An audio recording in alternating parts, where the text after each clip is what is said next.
बचा है। Anti Modi gang बेकरार है। पहले पटना, उसके बाद बेंगलुरु में प्लान बनाया और अब संसद में उस पर अमल किया जा रहा है। यहाँ तक कि मणिपुर पर चर्चा का नाम लेकर अविश्वास प्रस्ताव तक आ चुका है, लेकिन उसका नतीजा क्या हुआ वो बुधवार को उस वक्त दिख गया जब संसद भवन से महज 4 किलोमीटर दूर प्रधानमंत्री मोदी ने बता दिया कि वो अविश्वास प्रस्ताव से बहुत आगे की तैयारी करके बैठे हैं। पीएम ने बयान अविश्वास प्रस्ताव कबूल होने के चंद घंटे बाद ही दे दिया। विपक्ष अविश्वास प्रस्ताव के धागों में उलझाने की रणनीति बनाता रहा और मोदी ने पूरे जाल को ही छिन्न भिन्न कर दिया। दिल्ली के प्रगति मैदान में रीडेवलप किए गए integrated exhibition and convention centre यानी भारत मंडपम के उद्घाटन के मौके पर मोदी ने विपक्ष के साथ साथ हर विरोधी को संदेश दे दिया कि 2024 में क्या होने वाला है। कि हमारे पहले टर्म की शुरुआत में भारत वर्ल्ड इकोनॉमी में 10वें नंबर पे था। जब मुझे आप लोगों ने काम दिया तो हम अब 10 नंबर ही थे।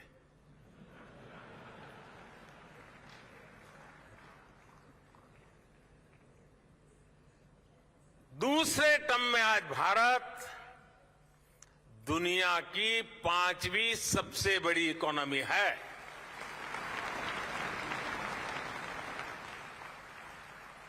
और ये ट्रैक रिकॉर्ड के आधार पर, बातों बातों में नहीं, ट्रैक रिकॉर्ड के आधार पर मैं कह रहा हूं,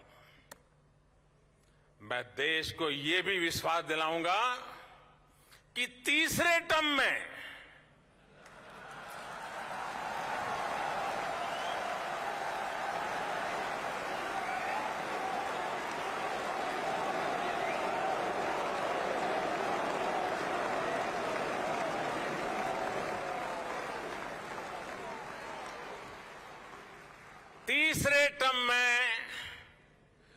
दुनिया की पहली 3 इकोनॉमीज में एक नाम भारत का होगा।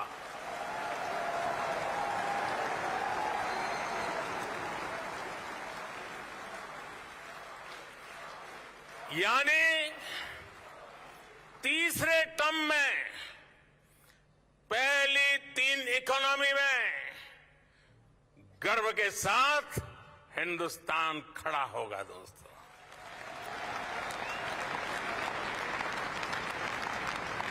थर्ड टर्म टॉप 3 इकोनॉमी पे पहुंच के रहेगा भारत।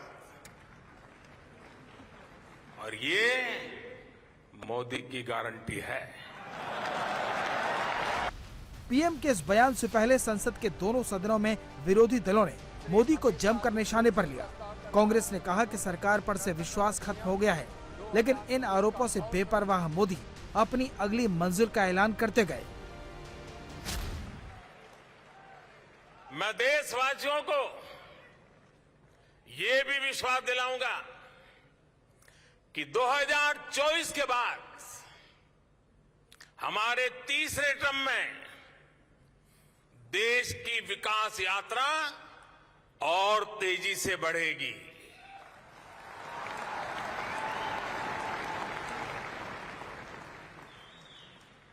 और मेरे तीसरे कार्यकाल में आप अपने सपने अपनी आंखों के सामने पूरे होते देखेंगे।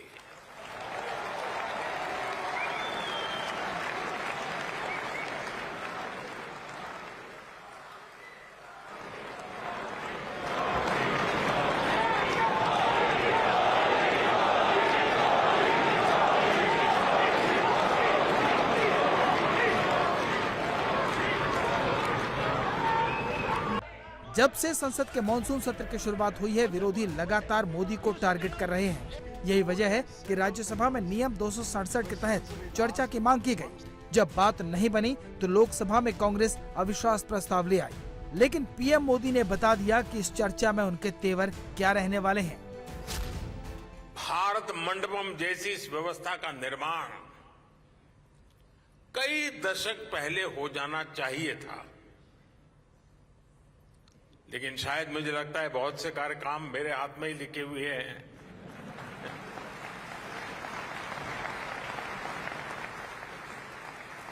लेकिन हमारे देश में कुछ अलग सोच के लोग भी हैं। नकारात्मक सोच वालों की कोई कमी तो है नहीं हमारे यहाँ। इस निर्माण को रोकने के लिए भी नकारात्मक सोच वालों ने क्या क्या कोशिशें नहीं की। खूब तूफान मचाया गया, अदालतों के चक्कर काटे गए, लेकिन जहां सत्य होता है वहां ईश्वर भी होता है।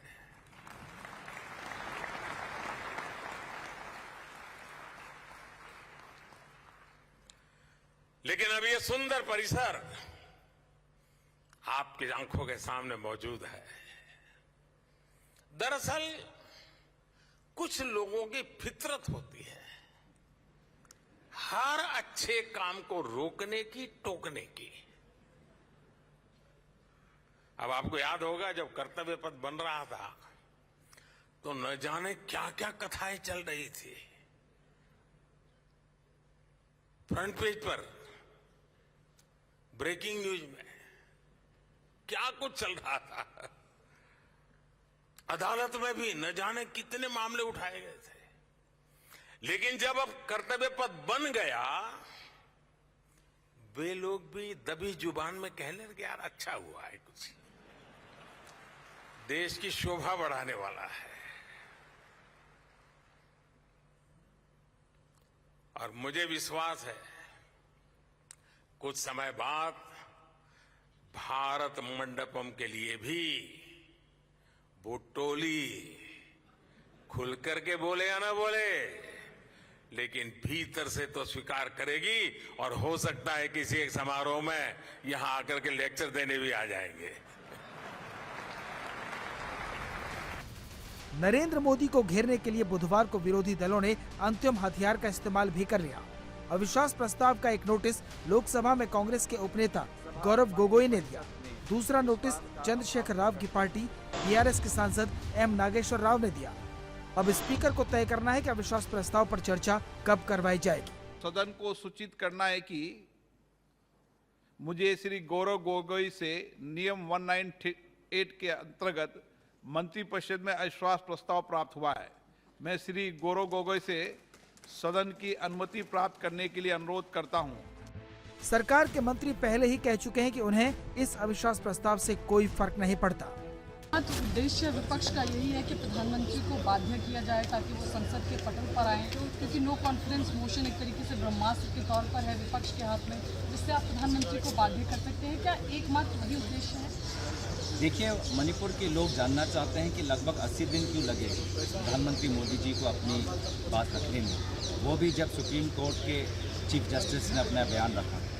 अभी तक प्रधानमंत्री जी को समय क्यों नहीं मिला कि एक बार तो मणिपुर में जाएं, शरणार्थियों से मिलें, किसी शिविर में जाके लोगों की खबर तो लें। तो कहीं ना कहीं इस कारण से आज जो समस्या है सुधरती हुई नहीं दिखाई दे रही, बिगड़ती हुई दिखाई दे रही है। और इसीलिए हम चाहते हैं कि इस मामले में इसको एक साधारण मंत्रालय का विषय न लेते हुए देश की अखंडता का बात रखते हुए प्रधानमंत्री आए और अपनी बात करें। तो नो कॉन्फिडेंस दिया है तो अब लोगों के कॉन्फिडेंस माननीय नरेंद्र मोदी जी के ऊपर, भारतीय जनता पार्टी के ऊपर ही है। और जो होगा हम अभी चर्चा करके हम डिसाइड करेंगे।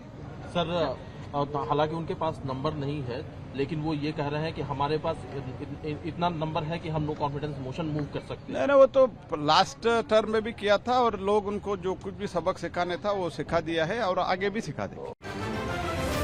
अविश्वास प्रस्ताव मंजूर होने के बाद भी हंगामा थमा नहीं है। बीजेपी ने इसी पर सवाल उठाया है कि क्या विपक्ष केवल हंगामा चाहता है। इसको थोड़ा इसका निहितार्थ समझिए। हमें पता है आंकड़े हमारे पक्ष में नहीं, लेकिन लोकतंत्र आंकड़ों की चीज सिर्फ नहीं होती है। मणिपुर जल रहा है, वहां के लोग टकटकी लगा के देख रहे हैं कि हमारे प्रधानमंत्री जुबान कब खोलेंगे। किसी भी और उपकरण से वो जुबान खोल नहीं रहे थे। उंगली की चोट पर ट्वीट करने वाले प्रधानमंत्री मणिपुर में हमारी बहनों के नग्न परेड के बाद भी चुप है। तो शायद अविश्वास प्रस्ताव के बहाने ही उनसे कुछ बुलवाया जा सके, तो यही सबसे बड़ी उपलब्धि होगी। उसी की वजह से ये नो कॉन्फिडेंस मोशन। एक डूबी हुई, मरी हुई, गिरी हुई अपोजिशन है और इस अपोजिशन से आप बहुत अपेक्षा नहीं कर सकते। और जब एक बार लोकसभा स्पीकर ने एक्सेप्ट कर लिया और कहा कि आपसे चर्चा करके ये समय हम तय करेंगे, उसके बाद भी आपने देखा कि सदन की कार्रवाई को नहीं चलने दिया। आप बताइए ना कि जहाँ 3 और 13 का फर्क हो, आपकी संख्या 3 है और 13 आदमी जो है सत्ता पक्ष में है, माननीय प्रधानमंत्री जी के साथ है, इस तरह का अविश्वास प्रस्ताव लाके आप क्या मैसेज देना चाहते हैं? अविश्वास प्रस्ताव से पहले आम आदमी पार्टी सतर्क हो गई है, क्योंकि अब सदन में दिल्ली के अफसरों की ट्रांसफर पोस्टिंग से जुड़ा बिल आ सकता है। आज के लिए केजरीवाल की पार्टी ने अपने सांसदों को व्हिप जारी कर दिया है। वहीं एंटी मोदी दलों के नेता आज राज्यसभा में काले कपड़े पहनकर विरोध की तैयारी कर रहे हैं और इस विरोध के लिए सबसे पहले सुबह मल्लिकार्जुन खड़गे के चैम्बर में बैठक होगी। इस बीच विश्वास से लबरेज पीएम मोदी आज से 2 दिन का राजस्थान और गुजरात का दौरा शुरू कर रहे हैं। इंडिया टीवी हर वक्त हर जगह डाउनलोड करने के लिए सर्च करें India TV news Google play store या ऐप स्टोर पर।